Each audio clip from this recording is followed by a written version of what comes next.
কথা ইনস্ট্যান্ট বলতে নেই, বললে প্রতিক্রিয়া শুরু হয়। কিন্তু আমরা রাজনীতি করি, মানুষকে সচেতন করে আমাদের দায়িত্ব। আমরা যদি সেই দায়িত্ব পালন করতে না পারি তাহলে আমরা কিসের রাজনীতিবিদ?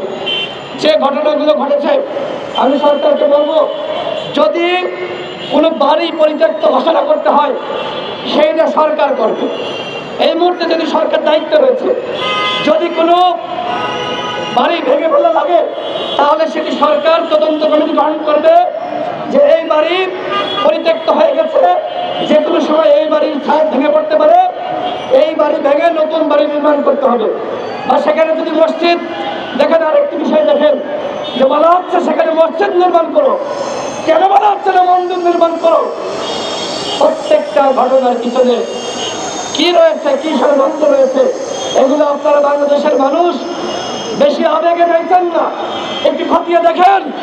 বাংলাদেশকে কারা জঙ্গিবাদী রাষ্ট্র হিসেবে প্রমাণ করতে চায়, বাংলাদেশকে কারা মৌলবাদী রাষ্ট্র হিসেবে প্রমাণ করতে চায়।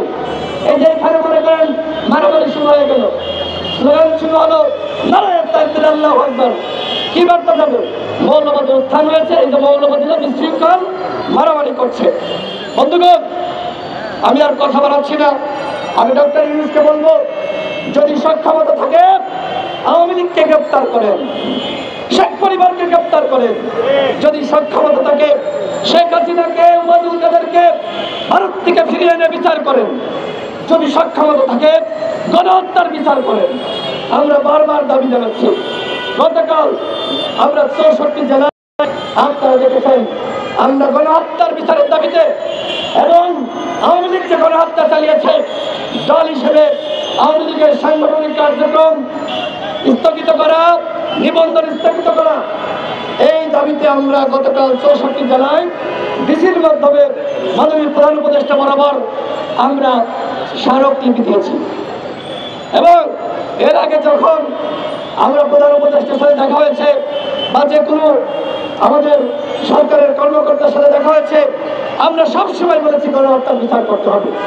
গণ অধিকার পরিষদের বাইরে আর কোন দল সংগঠন এইভাবে গণহত্যার বিচারের দাবিতে যতটা সোচ্চার ছিল, গণ অধিকার পরিষদ মনে করে এই গণহত্যার বিচার যদি না হয় তাহলে শহীদের রক্তের সাথে বেইমানি করা হবে, গণহত্যার বিচার হতেই হবে।